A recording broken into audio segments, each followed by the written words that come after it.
Tapi uzlah melatih kita mandiri, memenuhi kebutuhan, keinginan kita sendiri.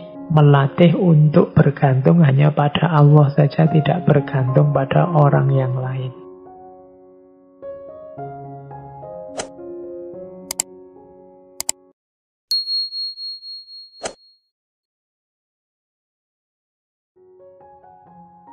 Uzlah itu yang pertama membuat kita fokus beribadah dan fokus untuk tafakur. Karena biasanya orang yang masih sibuk, tenggelam dalam kesibukannya orang banyak, itu berpikirnya tidak bisa jernih, tidak bisa fokus. Karena pikiran kita masih rame, sekeliling kita masih rame. Kita tidak bisa fokus ibadah, tidak bisa fokus tafakur. Sekali-sekali kita butuh uzlah. Sekali-sekali kita butuh menyendiri. Hari ini kan teman-teman pakai istilah me time, waktu untukku sendiri. Nah, itu dalam dunia sufi ada istilah uzlah. Cuma ada muatan-muatan nilai-nilai sufistiknya. Jadi yang pertama fokus beribadah, tafakur, manfaatnya. Yang kedua apa? Ya karena jauh dari yang lain, akhirnya selamat, tidak banyak terjebak oleh dosa dan maksiat. Yang ketiga, selamat juga karena jarang berinteraksi, akhirnya tidak banyak dapat fitnah, adu domba. Bahkan katanya Syekh Nawawi utang piutang, ya kalau tidak ada temannya mau utang siapa? Jadi fokusnya hanya untuk Allah saja. Kemudian terbebas dari pengaruh buruk mencela orang lain, berprasangka buruk pada orang lain, mengadu domba orang lain. Yang kelima, dengan uzlah kita bisa mandiri, tidak tergantung pada orang lain. Kalau jauh dari orang itu kan kita tidak mudah lagi minta tolong. Kadang-kadang kita ini kalau pas banyak orang jadi manja. Ini minta dibantu, itu minta dibantu. Kadang ngambil pulpen yang di depan saja minta tolong orang lain. Padahal jalan sendiri juga bisa. Membuat kita manja. Tapi uzlah melatih kita mandiri. Memenuhi kebutuhan, keinginan kita sendiri. Melatih untuk bergantung hanya pada Allah saja, tidak bergantung pada orang yang lain. Kita tidak membebani orang lain. Itu manfaat yang keenam. Jadi menempuh jalan sufi ada opsi uzlah. Menjauh sementara dari keramaian.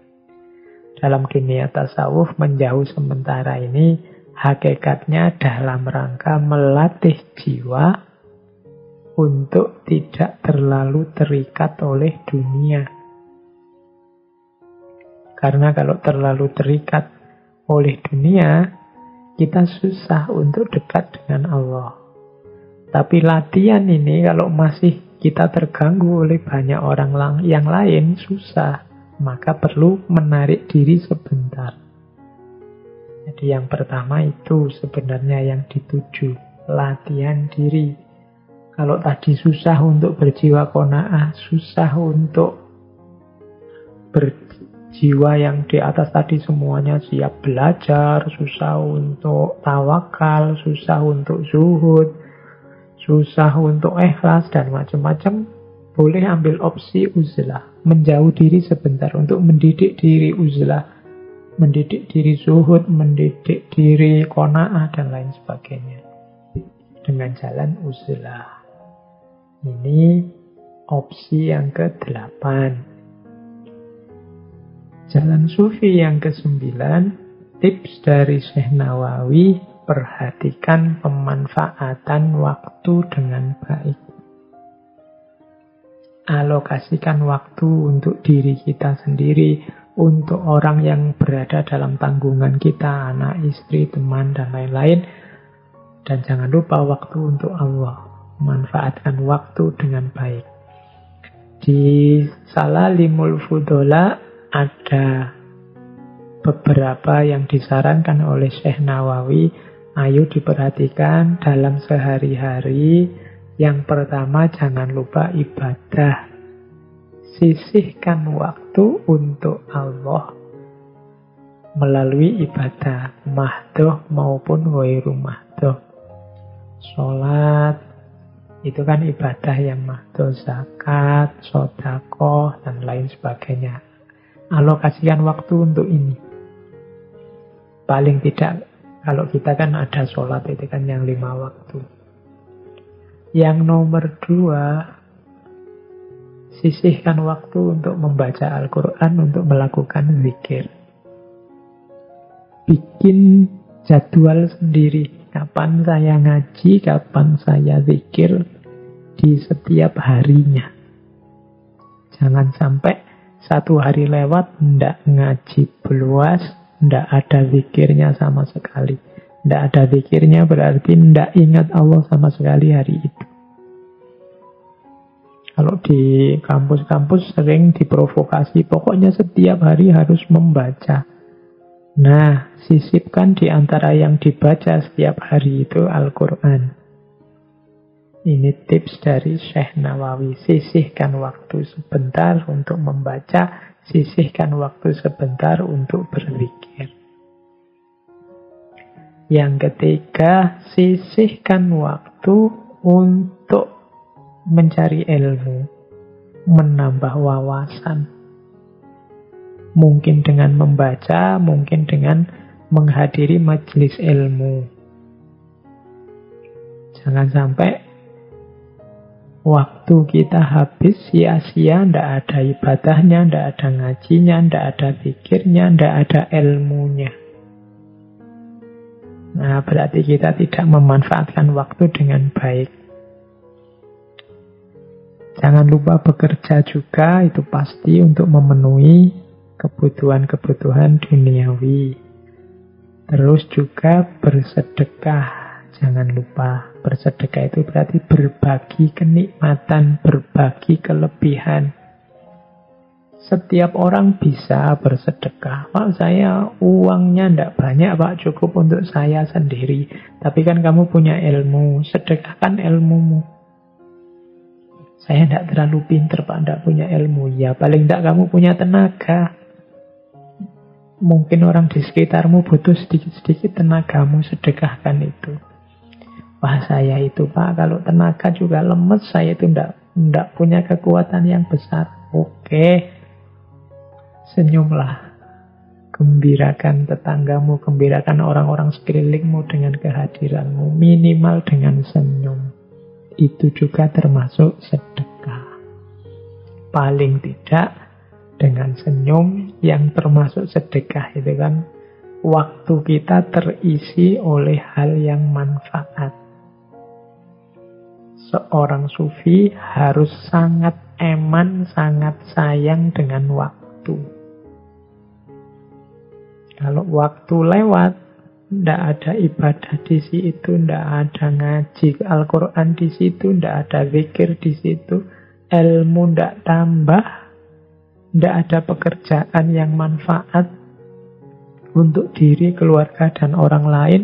Tidak ada berbagi, tidak ada sharing, tidak ada sedekah. Berarti waktu kita tidak terkelola dengan baik. Usahakan kita punya jadwal, punya prioritas sendiri dalam penggunaan waktu yang beberapa hal tadi masuk sebagai isinya. Nah, ini petunjuk melalui Salalin Al-Fudola, 9 wasiat dari Syekh Nawawi bagi teman-teman yang ingin mendalami tasawuf, menempuh jalan sufi. Jadi tips-tips yang pertama taubat, yang kedua qanaah, yang ketiga zuhud, yang keempat nambah ilmu, belajar ilmu syariat, yang kelima gemar melaksanakan perkara-perkara sunnah, yang keenam tawakal, yang ketujuh ikhlas, lawannya riya, yang kedelapan uzlah, dan yang kesembilan manfaatkan waktu dengan baik. Ini dari Salalim Al-Fudola. Oke, yo silahkan didalami, didetailkan sendiri isinya kitab Salalim Al-Fudola kalau teman-teman tertarik. Tadi kan saya bilang ini semacam trailer saja, promo saja. Silahkan yang tertarik dibaca, ngaji sendiri yang serius tentang kitab karya Syekh Nawawi Al-Bantani ini. Selanjutnya kita tengok juga sebentar Nasoihul Ibad. Ini yang di pesantren-pesantren, bahkan banyak guru yang sekarang mengkaji kitab ini, bahkan online. Teman-teman tinggal mencari. Banyak ustadz yang sekarang mengkaji kitab ini yang bisa diakses lewat YouTube atau lewat jalur-jalur medsos yang lain. Malam ini saya cuma nyinggung sedikit-sedikit saja biar teman-teman tertarik. Kalau memang sudah tertarik, ikuti kajian beliau-beliau. Ini saya nyuplik beberapa bagian. Yang pertama saya cuplik adalah tentang orang yang bertakwa. Saya melihat ada bagian yang menarik ketika Syekh Nawawi membahas ciri-ciri orang yang bertakwa. Ada 5. Ciri yang kelima, katanya Syekh Nawawi, orang yang bertakwa itu lebih memilih kematian dibandingkan kehidupan. Istilah mati sebelum hidup atau mati di dalam hidup dan seterusnya ini kan sering kita dengar dalam ajaran-ajaran para sufi. Kalau menurut Syekh Nawawi, orang yang bertakwa memilih kematian dibandingkan kehidupan, itu maksudnya ada 4. Kematian yang dimaksud itu bukan kok mati yang terus kita dikubur itu, yang umur kita, jatah umur kita habis. Tapi memilih kematian itu bukan berarti bunuh diri juga.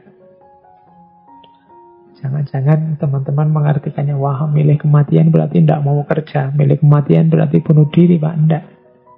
Kematian menurut Syekh Nawawi itu ada 4 kategori. Kematian dalam rangka sebagai cirinya seorang yang bertakwa. Yang ini pakai simbol-simbol warna.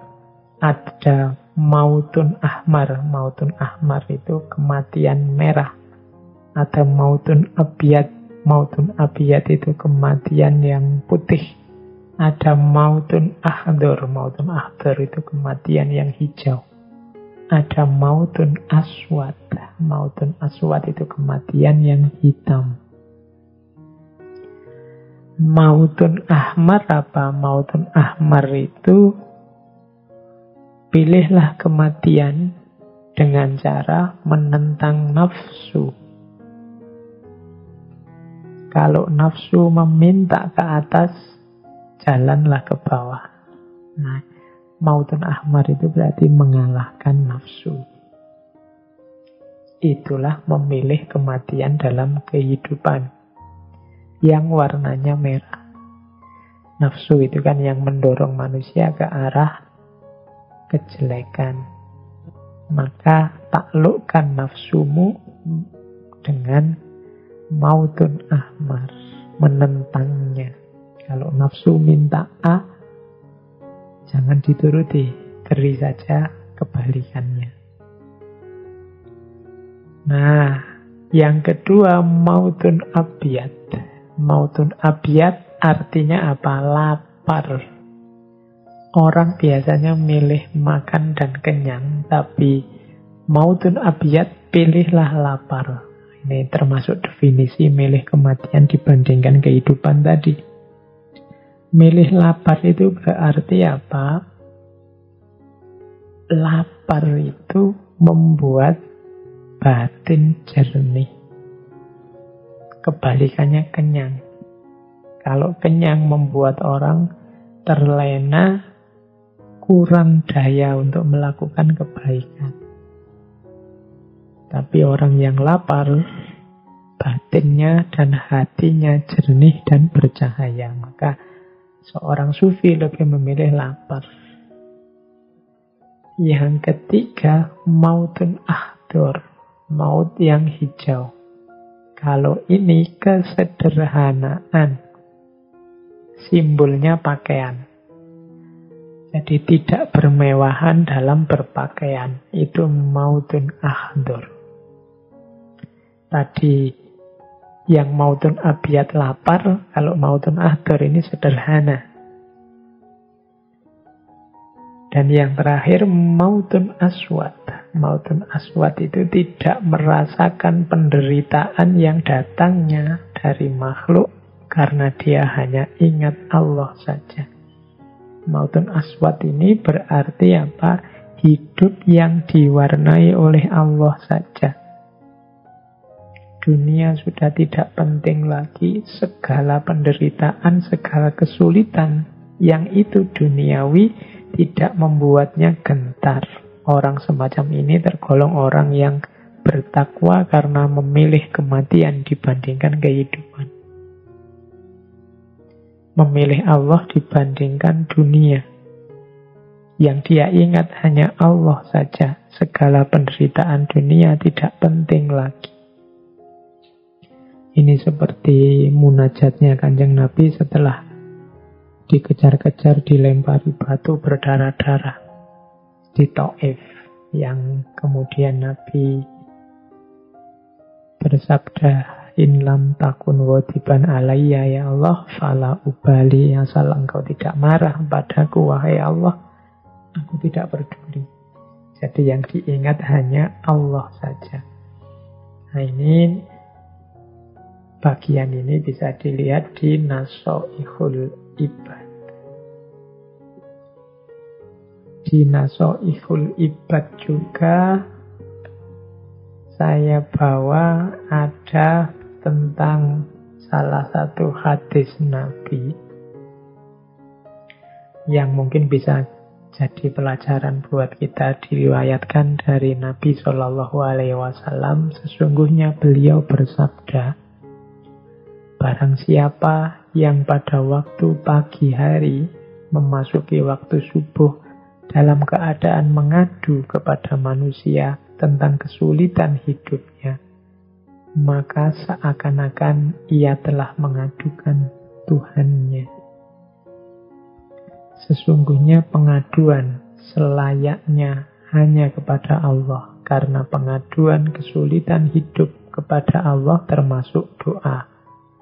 Adapun mengadu kepada manusia menunjukkan tidak adanya ridho dengan pembagian Allah. Ini sabda Nabi yang mengingatkan kita, satu-satunya tempat kita mengadu dalam hidup itu ya Allah. Kalau kita mengadu ke manusia, itu menunjukkan sebenarnya kita tidak ridho kepada ketetapan Allah. Beda dengan kalau kita mengadu pada Allah.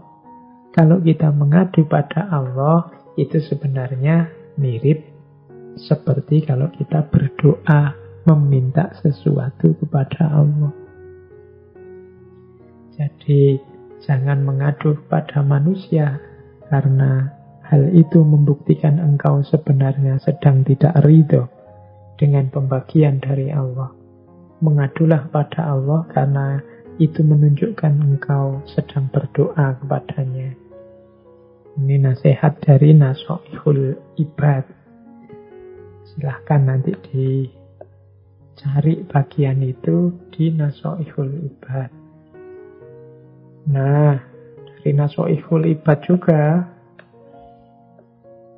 ada beberapa cerita. Mungkin teman-teman sudah capek malam ini mendengarkan saya ngomong tentang beliau, Imam Nawawi Al-Bantani. Kita akhiri sesi malam ini dengan beberapa cerita dari kitab Nasoihul Ibad. Cerita pertama saya bawa tentang Imam Ghazali. Ini ada pelajarannya. Jadi satu ketika ada orang bermimpi bertemu Imam Ghazali. Orang ini terus bertanya pada Imam Ghazali, "Wahai Imam, sampean dapat balasan apa? Apa yang Allah lakukan atas Anda?" Ini karena Imam Ghazali ini kan manusia yang luar biasa, dapat gelar Hujjatul Islam, manfaat karyanya tidak henti-henti sampai sekarang, memberi manfaat pada orang lain. Menurut logika kita itu pasti beliau ini sudah mendapat tempat terbaik di sisi Allah. Terus makanya orang yang dalam mimpi bertemu beliau ini tanya seperti itu.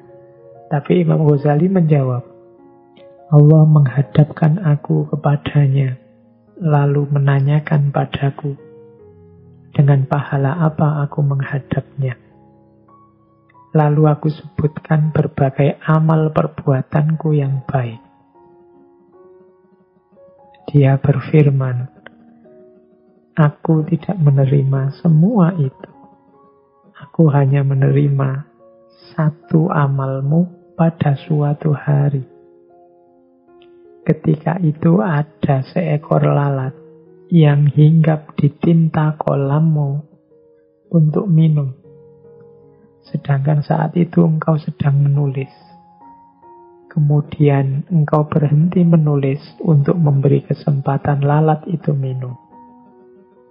Karena kasih sayangmu terhadapnya, aku mengasihimu. Kemudian Allah berfirman, bawalah hambaku ini ke surga. Cerita ini indah. Ada dua pesan utama menurut saya dari cerita di Nasoihul Ibad ini. Yang pertama, jangan menyombongkan amal. Jangan membanggakan kebaikan. Karena sebaik apapun, semulia, setinggi apapun amal baik kita, yang menerima atau menolak amal itu Allah. Allah yang lebih ngerti. Kadang-kadang kita menganggap satu amal ini sudah top, sudah baik, sudah luar biasa. Bisa saja Allah tidak menerima. Kalau dari cerita ini, Imam Ghazali dengan segudang prestasi, setinggi itu kemanfaatan untuk manusia, ternyata disebut satu-satu oleh Imam Ghazali, mungkin ini, mungkin ini. Allah malah berfirman, tidak ada satupun yang aku terima. Mungkin dengan bahasa yang lain, aku tidak tersentuh terhadap satupun amal yang engkau sebut. Tapi ketika ada seekor lalat hinggap di tinta, saat itu engkau sedang asik menulis.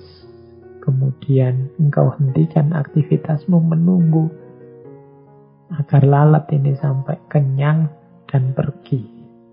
Baru engkau melanjutkan nulis. Nah ini Allah menganggap karena kasih sayangmu itu, aku pun mengasihimu. Jadi pelajaran pertama tadi, jangan menyombongkan amal, jangan membanggakan amal. Karena Allah yang tahu mana amal yang diterima, mana amal yang ditolak. Yang kedua, pelajaran kasih sayang. Ada banyak sekali cerita yang mengisyaratkan kasih sayang kita akan jadi kunci turunnya rahmat, turunnya kasih sayang Allah pada kita. Seperti ceritanya Imam Ghazali ini. Di Nasoihul Ibad juga ada kisah yang mirip seperti ini, yaitu kisahnya Imam Asyibli. Imam Asyibli ini sama ceritanya seperti Imam Ghazali tadi. Ada seseorang bermimpi ketemu beliau yang saat itu beliau sudah meninggal. Imam Asyibli dalam obrolannya dengan orang yang memimpikan dia ini bercerita, Imam Asyibli cerita, setelah beliau meninggal, kemudian Allah menyapa, berfirman padaku, katanya Imam Asyibli, wahai Abu Bakar, Sebab apa aku mengampunimu? Karena amal baikku, jawabnya Imam Shibli. Imam Shibli ini kan seorang ulama sufi, orang soleh yang tidak diragukan lagi manfaat dan kebaikannya. Jadi ketika Allah tanya, kira-kira aku akan mengampunimu karena sebab apa? Jawabnya Imam Shibli, karena amal baikku. Tapi Allah menjawab, tidak, bukan karena itu. Kemudian Shibli menyebut semua ibadahnya. Mungkin karena hajiku ya Allah, mungkin karena sholat malamku, mungkin karena puasaku, semuanya disebut. Tapi Allah jawabnya tetap tidak, bukan karena itu. Terus karena apa, wahai Tuhanku? Sebab apa sih engkau mengampuniku? Kok tidak karena semuanya tadi? Ingatkah kamu, kata Allah, saat kamu berjalan di jalan kampung di daerah Baghdad, engkau dapati seekor anak kucing kecil. Anak kucing itu sangat lemah karena kedinginan sampai menggigil. Engkau ambil anak kucing itu karena kasihan. Lalu untuk menjaganya, engkau masukkan anak kucing itu ke dalam kantong yang engkau bawa. Iya, hamba ingat. Itu katanya Imam Shibli ini yang pernah beliau lakukan. Karena rasa kasihmu kepada anak kucing itulah, maka aku merahmatimu. Kalau tadi Imam Ghazali kasih sayangnya pada lalat, Imam Shibli kasih sayangnya pada anak kucing. Ini pelajarannya sama. Cinta dan kasih sayang kita pada makhluknya Allah akan mengundang rahmat dan kasih sayangnya Allah kepada kita. Masih ada cerita yang saya bawa lagi ini dari seorang sufi di Nasha'irul Ibad juga, tentang seorang sufi namanya Abu Ali Shakik bin Ibrahim al-Balkhi, atau orang sering menyebut nama beliau Shakik al-Balkhi. Shakik al-Balkhi ini putranya konglomerat, dia juga seorang bisnismen. Tapi suatu ketika beliau ini melihat seorang budak di zaman paceklik. Zaman paceklik itu berarti zaman susah, semua orang mengeluh. Tapi dia melihat seorang budak yang gembira, tidak ada sedih-sedihnya. Sedang krisis, sedang resesi ekonomi, semua orang gelisah galau. Dia melihat budak ini senang, main-main, gembira, tertawa-tertawa. Nah, Shakik ini yang juga sedang galau karena dia bisnisnya juga terancam. Terus tanya pada budak ini, kenapa engkau bisa tampak semangat gembira? Tidakkah engkau melihat keadaan orang-orang di musim paceklik seperti ini? Ini kan paceklik, kamu kok masih bisa tertawa-tertawa? Ini kan resesi, semua orang sumpek. Katanya budak itu, saya tidak perlu merasa susah dengan muslim paceklik ini. Karena Tuhan saya mempunyai ladang yang bebas untuk kami ambil apa saja yang kami butuhkan. Jawaban ini membuat Shakik kaget. Terus sadar, jika tuannya hanya memiliki ladang, sedangkan tuannya adalah juga makhluk yang miskin, dan budak itu tidak bingung masalah rezekinya karena bersandar pada tuannya. Maka bagaimana seorang muslim seperti aku memusingkan soal rezeki, sedang Tuhanku adalah Tuhan yang maha kaya. Jadi budak ini merasa gembira, tidak ada sedih-sedihnya meskipun resesi, karena dia percaya pada tuannya yang punya ladang, yang ladangnya bebas diambil kapan saja.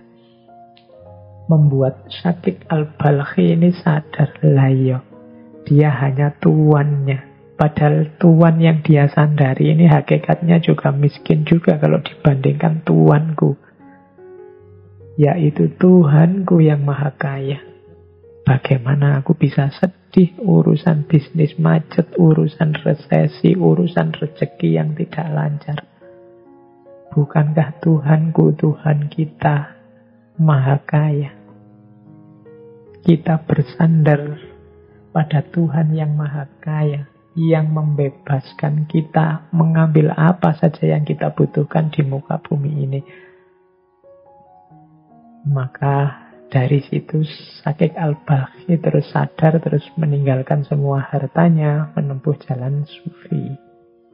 Karena dia sekarang sadar sandarannya adalah Tuhan yang maha kaya. Tidak pantas lagi dia sedih, dia gelisah soal rezeki. Nah, itu cerita yang lain dari Nasoihul Ibad.